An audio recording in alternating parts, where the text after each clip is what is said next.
பசுமை விவசாய நேயர்களுக்கு வணக்கம். அதாவது பார்த்தீங்கன்னா, இப்போ இந்த சாணங்கள் வரிசையில் முதல்ல வந்து செம்மறி ஆட்டு சாணம் பார்த்தோம். இப்போ ரெண்டாவது வந்து எருமை மாடுகளினுடைய சாணம், அதாவது மாட்டு சாணம். இதில் வந்து பசு மாடுகளும் இன்க்ளூட் ஆகும், எருமை மாடுகளும். ஏன் சாணம்? இப்போ நம்ம அந்த இயற்கை விவசாயம் பண்ணும்போது நம்ம ஏன் சாணத்தை வந்து கொடுக்கணும்? அதனால் அதுக்கு தான் வந்து நம்ம மெயினாக பார்க்கணும். அதாவது அந்த இயற்கை விவசாயத்தினுடைய அடிப்படையே பார்த்தீங்கன்னா சாணம் ப்ளஸ் வெல்லம், அதாவது உருண்டை வெல்லம். ஏன் உருண்டை வெல்லம்னா, நன்மை செய்யும் பாக்டீரியாக்கள் அதை நீங்கள் உருட்டி வச்சாவே அது வந்து அதாவது ஹீட்டில் இருந்து கூலிங் ஆன 24 மணி நேரத்துலேயே நன்மை செய்யும் பாக்டீரியாக்கள் ஃபார்ம் ஆகிடுது அப்படின்னு சொல்லிட்டு வந்து வல்லுநர்கள் சொல்கிறாங்க.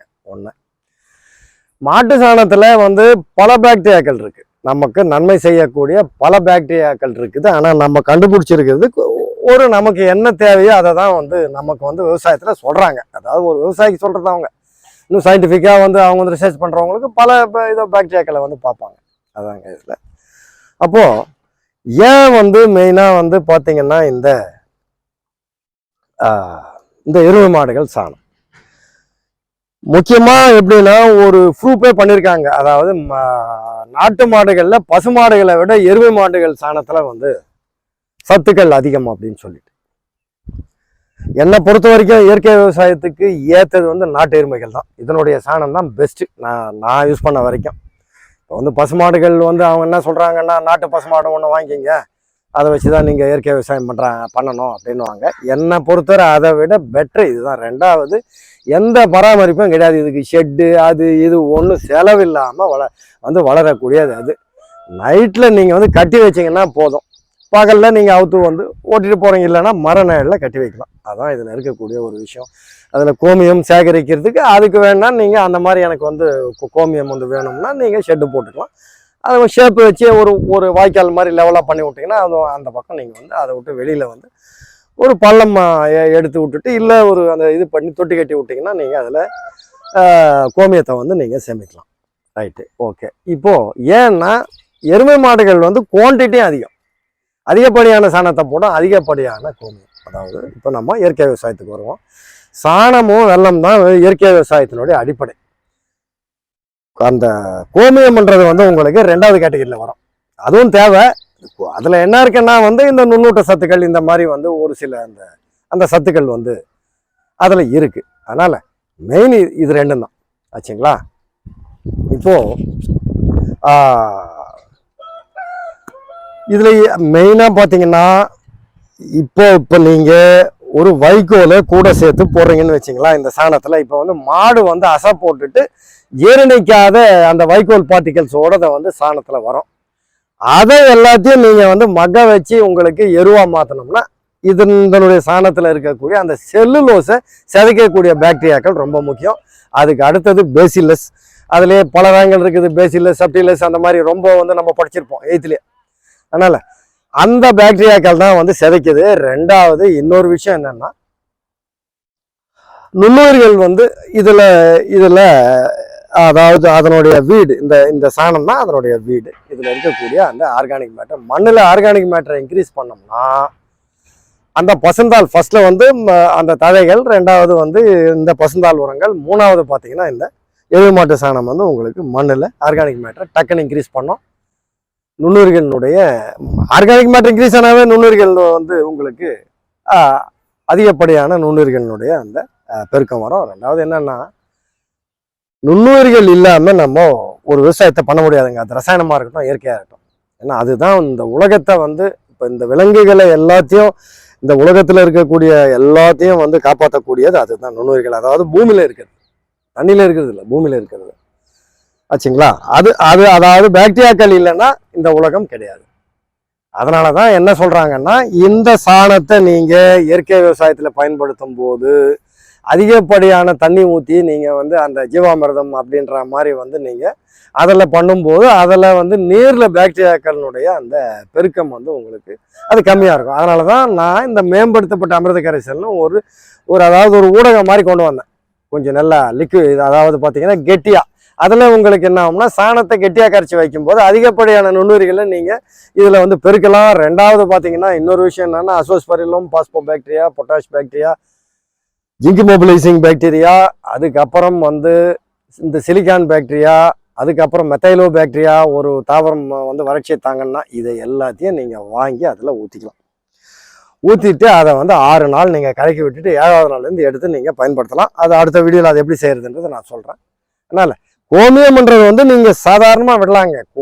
இந்த கோமியம் எங்கே அதிகமாக வேலை செய்யும்னா இந்த தென்னை மரங்களில் வரக்கூடிய இந்த சொரிக்காய்கள், அந்த சொரிக்காய்களை தடுக்கிறதுக்கு கோமியத்தின் பங்களிப்பு வந்து அது நல்லாயிருக்கும். அதாவது ஈரோபைட் செலந்தின்னுவாங்க.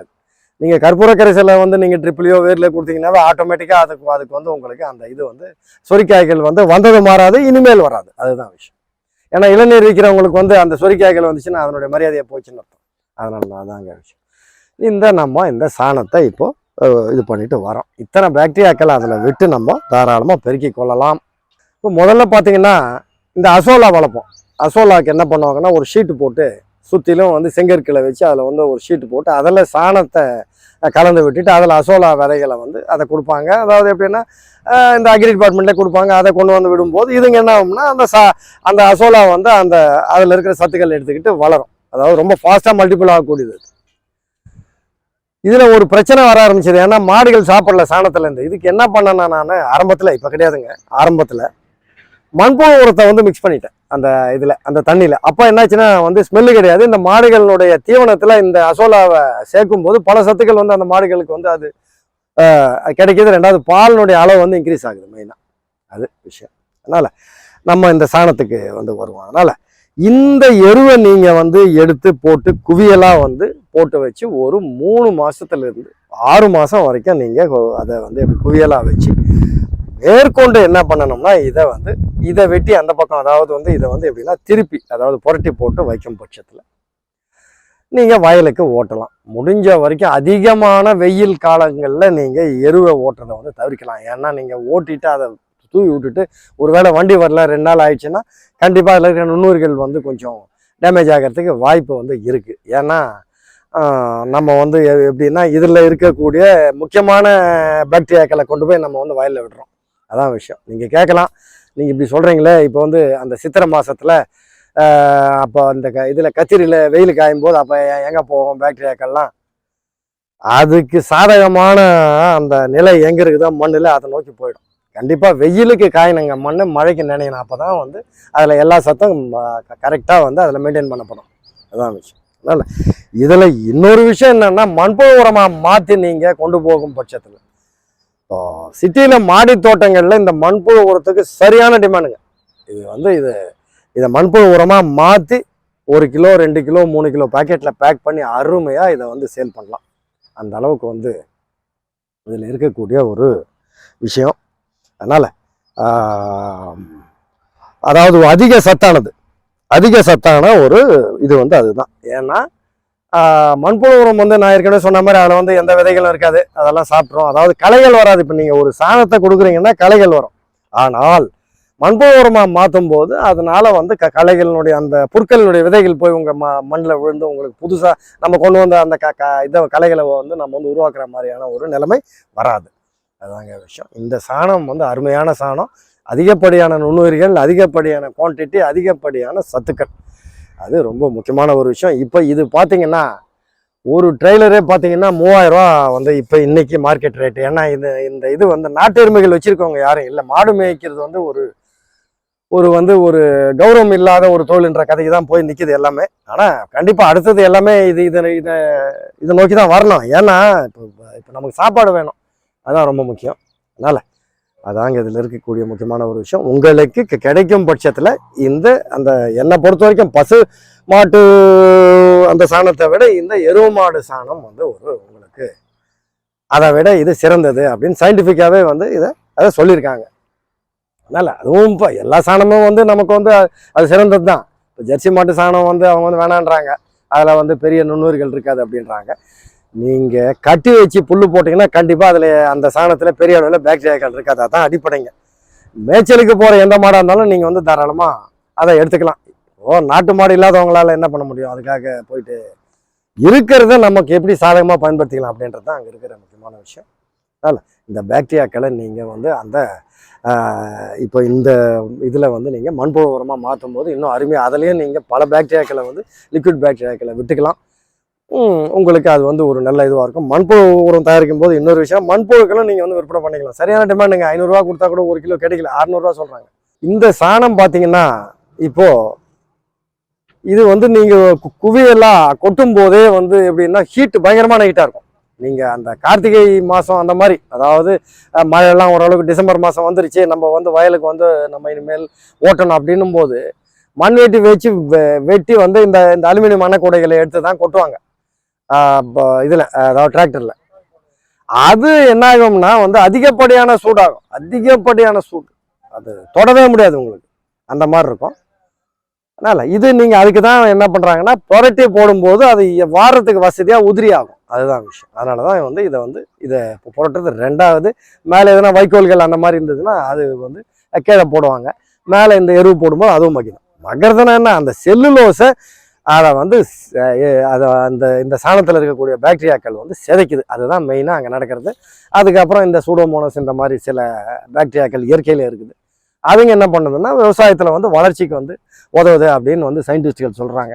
நமக்கும் தெரியுது, சாணத்தை நீங்கள் வெறும் சாணத்தை கொடுத்தாவே வந்து இப்போது ஒரு குப்பையில் வந்து முன்னெல்லாம் இந்த சொர செடியினுடைய விதைகள், இந்த பெரிய அந்த பம்ப்கின் அந்த பூசணி செடியினுடைய விதைகள், அப்புறம் இந்த வெள்ளை பூசணி, இந்த நம்ம திருஷ்டிக்கு உடைக்கக்கூடிய அந்த 1-2 இந்த விதைகள் விழும். அது பார்த்தீங்கன்னா கிட்டத்தட்ட 50 காய் காய்க்கும். ஏன்னா அதுக்கு வந்து எப்படின்னா போட்டிக்கிட்டது அதிகப்படியான சத்துக்கள் இதில் எல்லாமே இருக்குது.